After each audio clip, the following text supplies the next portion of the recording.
about something, it doesn't matter. The row over the holiday concession erupted after SCC Chairman John Jobling refused to award the employees the traditional half-day off, saying he couldn't justify continuing the tradition at the expense of ratepayers. The unions representing the SCC employees were angered. But as the time came and went today that the employees would have gone home in the past, at the SCC's depots and offices, workers were working their first Christmas Eve in nearly 40 years. The row seemed to run out of steam this morning when Conciliation Commissioner Mills declined to award the holiday concession or to order John Jobling to go back on his original decision. Employees were told they could take the afternoon off only as unpaid leave or as part of their annual holiday allowance. One union involved, the Municipal Employees Union, accepted the Commissioner's decision and has no plans of industrial action. The Electrical Trades Union, which covers the majority of employees, is set to go ahead with action against John Jobling. At a meeting in Muswellbrook today, union members voted to place an indefinite ban on work on Jobling's residence until more talks are held on the subject. Another recommendation to ban work in the Muswellbrook Shire outside normal hours during the Christmas-New Year period was rejected.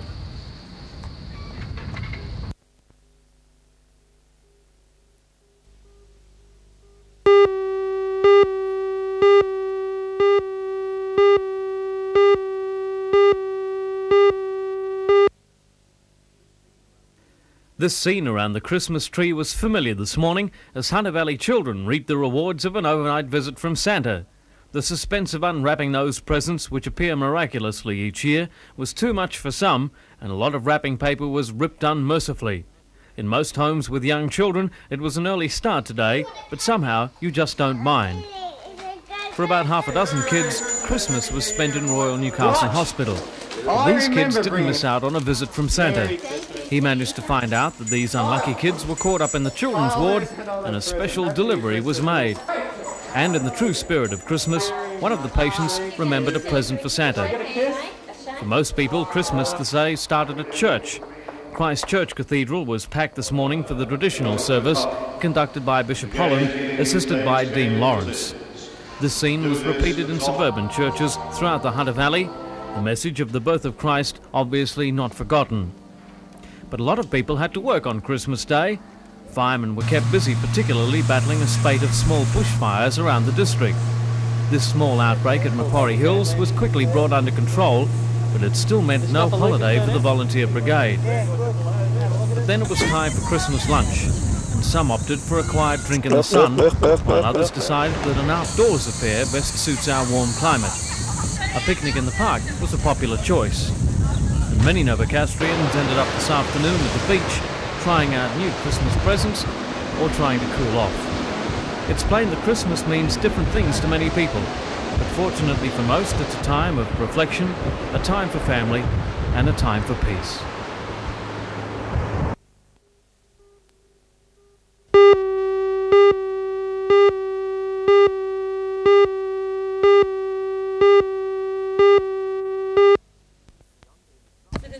Young Ben Sire was at his grandparents' home in Kurri Kurri yesterday when he received his very special Christmas present, his own MG sports car cut down to 6-year-old size.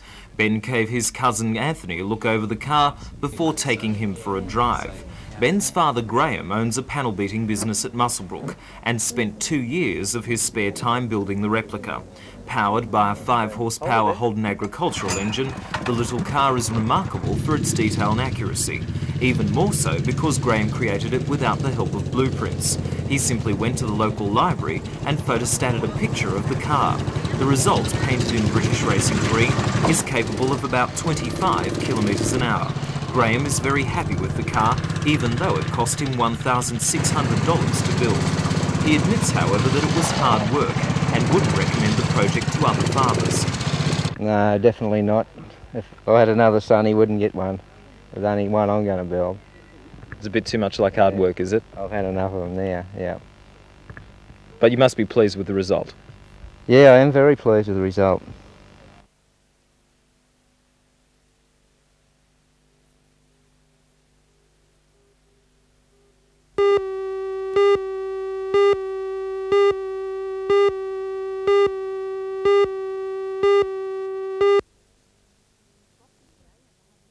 Boxing Day and the Hunter Street Mall was completely deserted, yet this time tomorrow it will be a hive of activity.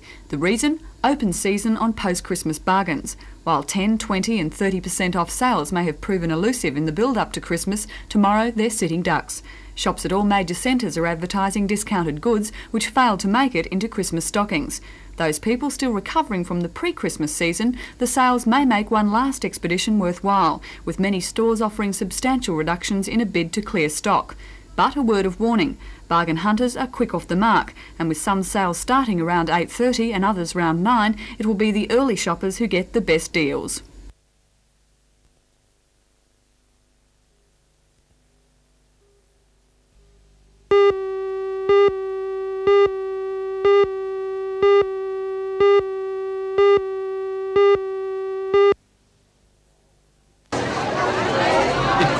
Charge of the Light Brigade this morning as Novocastrians stormed the shops. At David Jones and Mall, shoppers started queuing at around 8 o'clock this morning. By 9 o'clock the car park was full, and when the doors opened, more than 500 people flooded in. The big movers were clothing and shoes, traditionally the items that miss out in sales at Christmas. All over town it was hustle and bustle, with people grabbing for anything that was discounted. With record Christmas sales this year, you could have been excused for thinking the post-Christmas sales would be a flop. But despite gloomy economic forecasts, the shoppers were out in record numbers again today, leaving retailers with the expectation that this already good December could be the best in many years.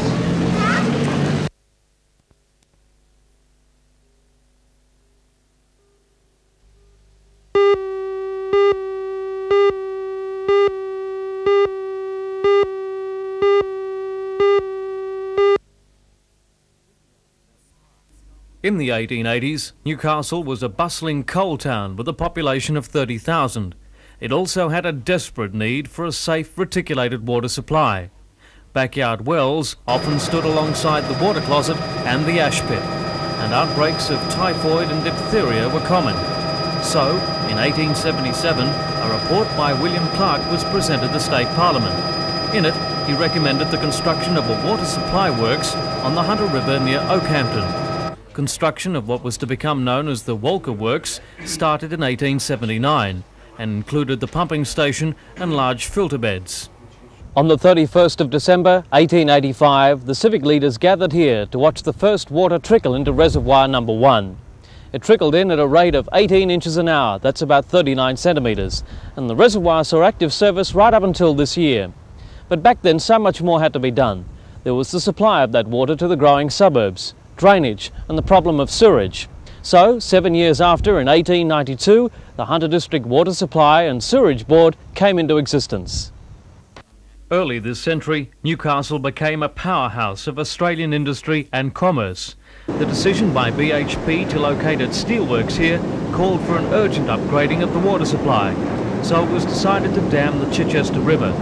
As the Chichester scheme was exploited, the need for the Walter Works diminished, and in 1940 it was closed down.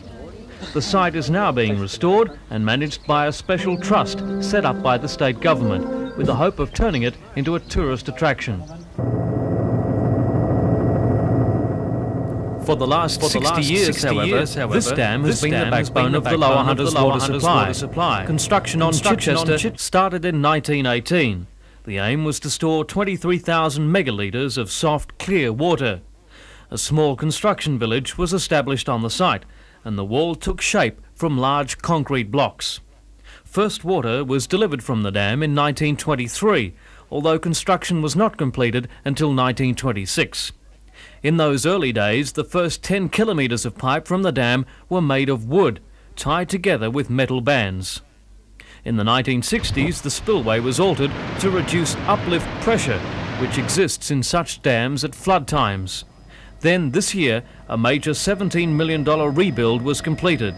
The spillway has been relocated and the walls strengthened to increase the dam's capacity by 6,000 megalitres.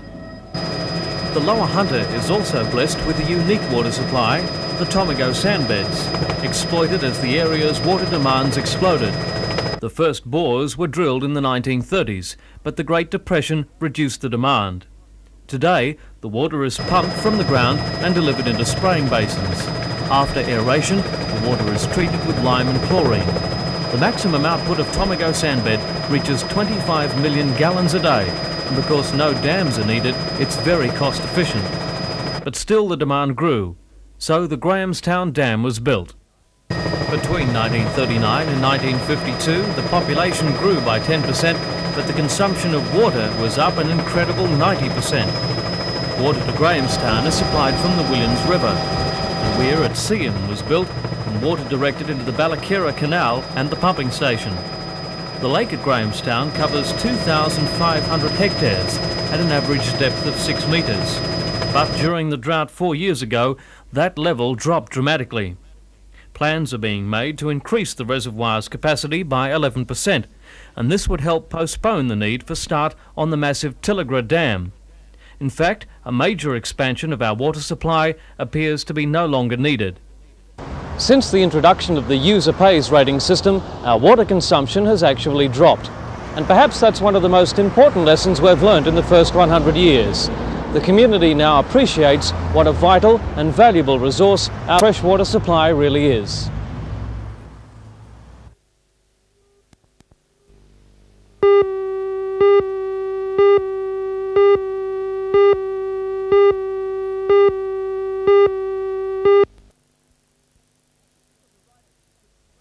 The pick of the riders includes Scratchman local champion Craig Chapman and a host of Sydney riders, including Scott Sunderland, who is the Oceania Road champion, Mark Bullen, a well-known name here in Newcastle, Bruce Keach and Super Junior Steve McGleed. They should all be on hand at the finish. This man Craig Chapman is now a real chance, or should be, of Commonwealth Games selection, perhaps Newcastle's only track rider with such prospects. He and McGleed have been sponsored over recent times by the Velodrome Promotions Committee, Chapman honing his skills in America, and that support is thankfully paying off. And it's not your average cycle that was making speed today in preparation for tomorrow's big event. Having a look at your bike, it's a little bit out of the ordinary. I believe there's only 5 in Australia. Would you describe it as a funny one? Definitely. What's the difference with the grade? Oh, well, the smaller diamond, that's the triangular area there. Right. It makes the frame more rigid. That's an advantage for sprinting? Oh, definitely, you know, off the mark, you know, it's solid as possible, you know, direct speed straight through. Right. The handlebars would look odd to a lot of people. Oh yeah, well they're only normal handlebars, upside down, cut off, and they're less wind resistance, and it's much lighter due to a lot of all that being taken away. Sure. But it's only able to be ridden in special events. Sure. Yeah. So you'd need it for sprinting on a track like this, but you wouldn't go out and ride it on the road? No, you wouldn't ride it. You wouldn't ride it on the road at all. It's far too rigid, it would shake it to pieces.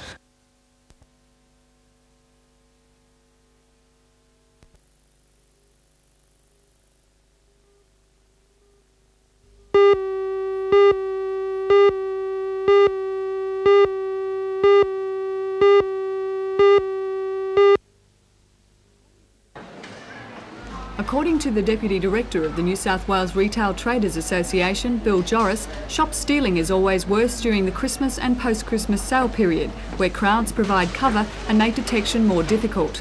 Most stores pay more attention to security during this period, putting on extra staff in a bid to deter would-be offenders. The RTA estimates $110 million worth of goods are stolen from stores in New South Wales each year. In the Newcastle district, it's estimated at least $7.5 million is lost. And it's the shopper who picks up the tab, as the loss to retailers is built into the price of every item. The RTA estimates $60 to $70 a year is added to the average shopping bill. Local retailers are reluctant to comment on shop stealing in the Newcastle district. They argue any publicity may encourage would-be offenders. However, it's as well to bear in mind that according to police figures, shop stealing is a risky crime. A high percentage of offenders are caught. In most instances of stealing from shops, the penalties may range up to a $1,000 fine, a 12-month jail sentence, or both.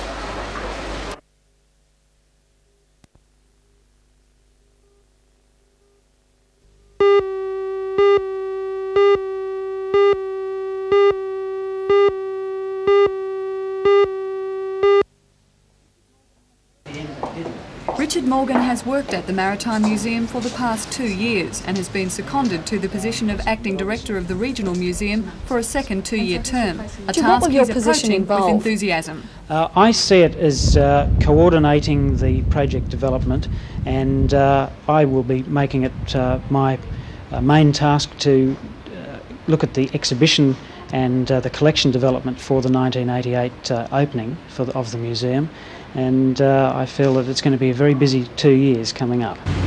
Meanwhile, the administration's plans for the museum to be built on the old Castlemaine Brewery site at Hunter Street West are awaiting funding approval. The sale of the property comes after months of negotiation and legal grant. The go-ahead, the administration has also applied to the Bicentennial Authority for a second grant and for funding under the Steel Industries Assistance Program, grants which total about $3 million.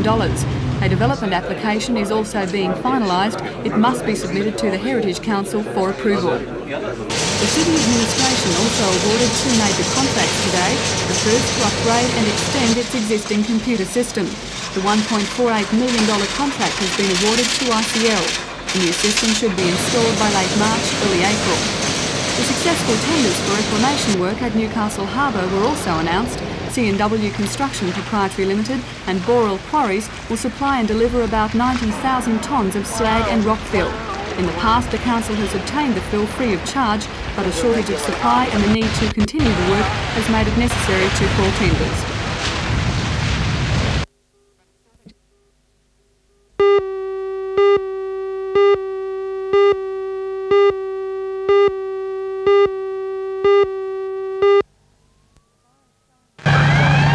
The fire started at about 5 o'clock yesterday afternoon when the twins' 4 brothers and sisters were playing with matches in the Oxford Street cottage's front bedroom. Brigades from Charlestown, Hamilton and Belmont fought the blaze. The cot was set alight. 18-month-old James received burns to half his body and his twin sister Clara received burns to 25% of her body. The toddlers were flown to Royal Alexandra Children's Hospital, where James was first said to be in a serious condition. He has since improved and has been allowed to join his sister in the burns unit, where both are reported to be in a satisfactory condition.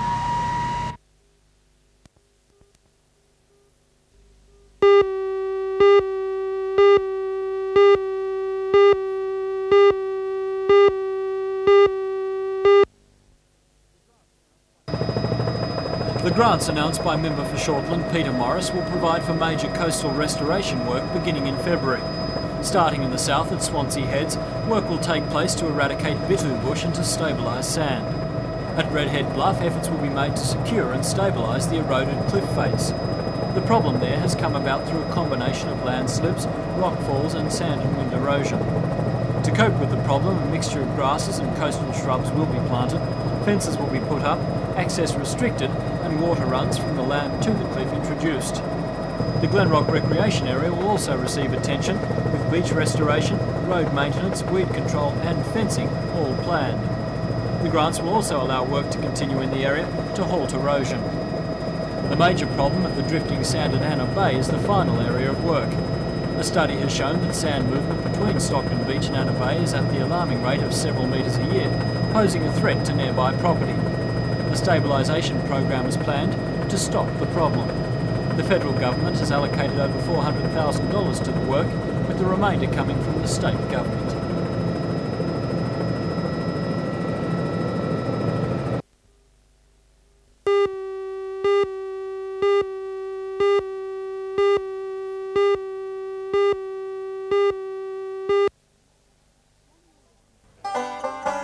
January is considered Country Music Month Australia-wide, and to start the feet tapping, the Central Coast Country Music Association staged its 10th annual Big Country Weekend. Events kicked off with a hoedown at Gosford on Friday and a woolshed dance at YE on Saturday. But it was yesterday's concert by the sea at the Entrance Memorial Park which drew the biggest crowd. The concert featured big names in country and western circles, including Slim Redback Newton, Ian Betteridge and the Rambling Country Band, and the highly acclaimed McCormack Brothers. Lead vocalist Rod McCormack has recently returned from a successful tour of the bluegrass circuit in the United States. The twice Australasian banjo champion took out several major banjo and guitar awards while on tour, with displays of fancy fingerwork like this.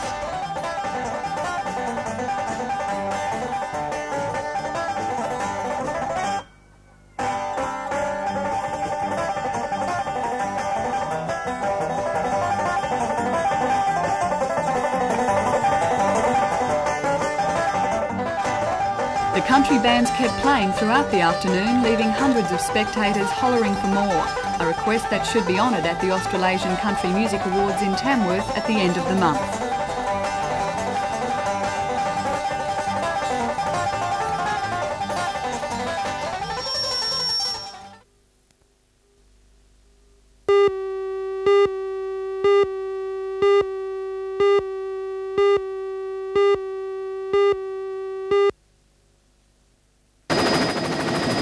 Strait has been negotiating the sale of Saxon Vale for about the past 8 weeks. The purchase was made after Saxon Vale's controlling company, the Eliza Tinsley Group, went into receivership. The managing director of Wyndham Estate, Brian McGuigan, says at this stage there are no plans to change the wines produced at Saxon Vale, though eventually they'll be looking to expand. He says the sale and production staff, who number around 35, will be retained, so will the Saxon Vale name.